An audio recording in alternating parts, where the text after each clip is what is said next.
Greetings, Professor.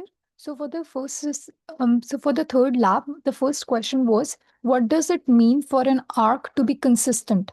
So an arc is consistent if for every value of one variable, there's at least one value of the connected variable that satisfies the constraint between them.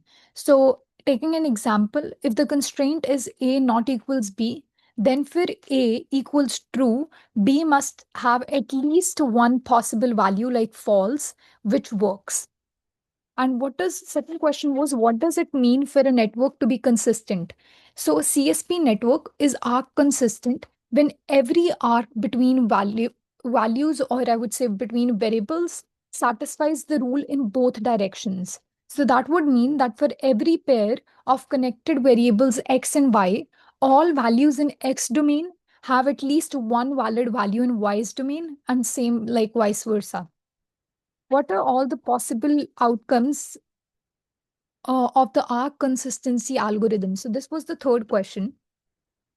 So when we actually run the arc consistency, three things can happen. So first will be one, some domains get smaller as unsupported values are removed. Secondly, the domains stay the same if the CSP is already arc consistent. Or third, that one or more domains become empty, meaning the problem actually has no solution at all. And for the fourth question was that will the domain get smaller? So for the CSP, I have used three variables A, B, and C, and each has a domain of true and false. And we have added the constraints A not equals B, A not equals C, and B not equals C.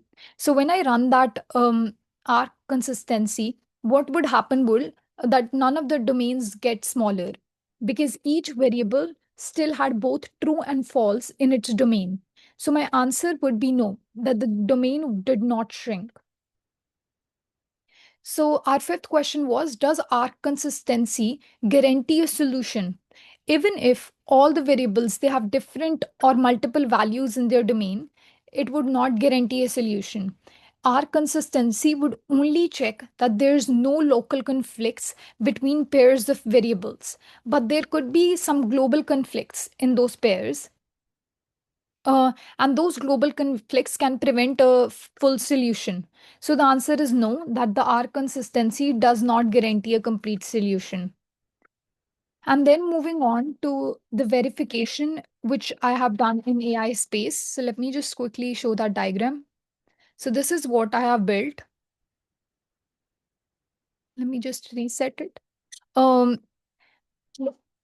So starting on with this, I have created this in AI space and I've added the variables A, B, and C, and also the constraints A not equals B, B not equals C, and A not equals C. So when I actually run it, I'll start step to step, step by step. So it says arc, it's consistent, and then the selected arc is that is also consistent. And same way, all the arcs which I select, they all come out to be consistent. And even if I do it like auto consistency, so it'll be faster, it'll do it itself. And at the last, it'll show us that all the arcs are actually consistent. And here we go. So this confirmed that my prediction, which we made in question D, was right, that the CSP was already arc consistent. And from this lab, I have learned how arc consistency works as a pre-processing step in constraint satisfaction problems. And it also helps remove inconsistent values and reduces the search space between solving.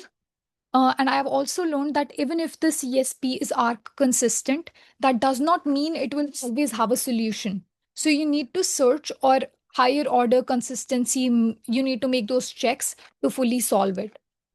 Overall, this had helped me visualize the problem, and AI spaces actually helped me visualize it and see how it works. Um, so yeah, that's it.